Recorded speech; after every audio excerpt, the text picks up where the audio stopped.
Hey there, third graders. Sorry about all the noise. The heater is running and you might not be able to hear, so listen really closely. Today you're going to be studying the Japanese art of notan. Notan is the balance between positive and negative. In your life, in your art, everything around you can have balance with positive and negative. So you can think about that a little bit when you're working.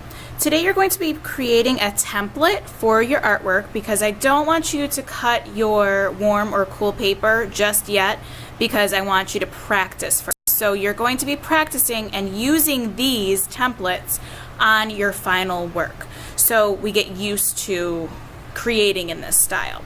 So what you're going to do is you're going to use a free draw paper that is colored, and you're going to cut it into two pieces of paper that are this size. And I'll show you how to do that first.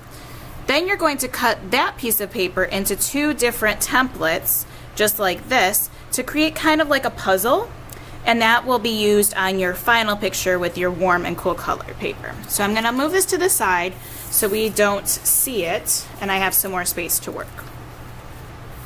So here is my colored free draw paper. I got kind of a golden colored one. It doesn't matter which color, this is just for practice.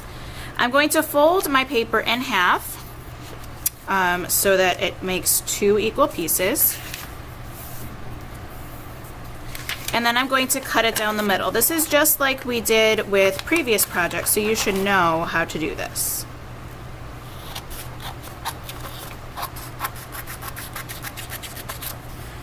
Okay, two equal pieces. I'm going to set one aside because I'm going to show you the directions on the first piece.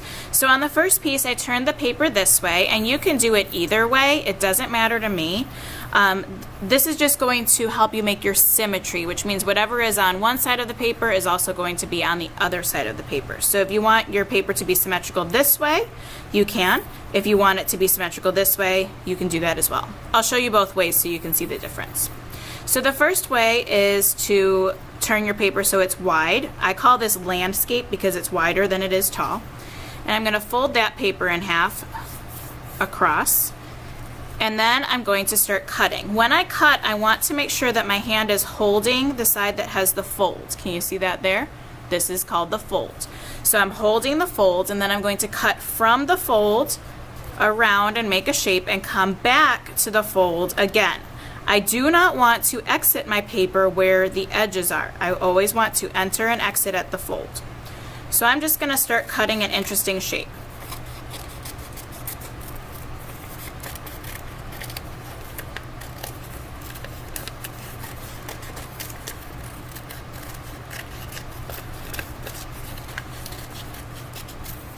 And your shape can have straight lines, it can have curvy lines. You make the shape, you're the artist. You get to choose. So now I'm exiting at the fold. So now I have two pieces. One of the shapes is called the positive shape. That's the actual shape that I cut out. And then the leftover piece is called the negative shape.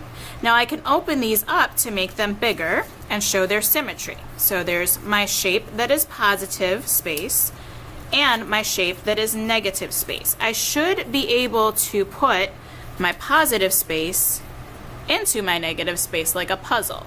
So they should fit together. Now you can also make a smaller piece inside here and take more negative space away just by cutting from the fold again, going around and around and around, and then back to exit at the fold. Okay, so I just took this piece out of my positive space and I'm going to put it back in my negative space. So if I open this up here, I can see there's a space missing here, and I'm going to put that shape over here to make it balanced because positive and negative always need to have balance. So that's your first option. You can make symmetry this way. Let me show you the other way just so you can see it, and then you can decide how you make your artwork. So this one I'm going to turn so it's portrait. That means it's nice and tall, and I'm going to fold it across again. I always fold from left to right in this project. And then I'm going to cut from the fold, checking where the fold is. It's at the bottom of the V, cutting from the fold, and then back to the fold. So I can start here, I don't want to go off my paper yet. Holding my paper together. This one can make a taller shape.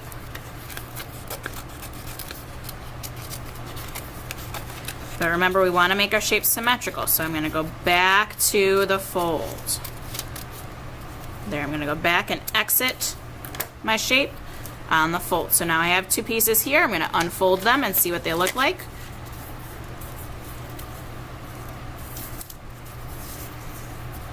Okay, so there's that shape. I'm going to cut a little piece out of this one too. Maybe I'll cut two pieces out. Starting at the fold and going back to the fold. And then starting at the fold and going back to the fold. So no matter what shapes you make, they're going to turn out really interesting and cool. Sometimes it's fun to just cut shapes out of paper. Some artists do that. Henry Matisse is an artist that likes to cut shapes out of paper and then make a composition with them. So now I know where my shapes need to go in my negative space. This one goes up here. Oh, I think it needs to be flipped around. If I look really carefully, I can tell where it needs to go. And then this one goes here. All right, so now I have two different types of shapes. I'm actually going to turn this one this way. And then I'm going to put my negative space here, positive space down here. And then this is how it's going to look when you're all done. So this is what the composition is going to be on my large paper after I cut my warm and cool pieces. But I just wanted to show you how to do it, and this is for practice. So good luck cutting, third graders, and don't forget to put all of your pieces in the plastic bag that is given to you at your table. You'll also write your name inside there too. Ms. Pelovan will show you how to do that in the classroom. Good luck!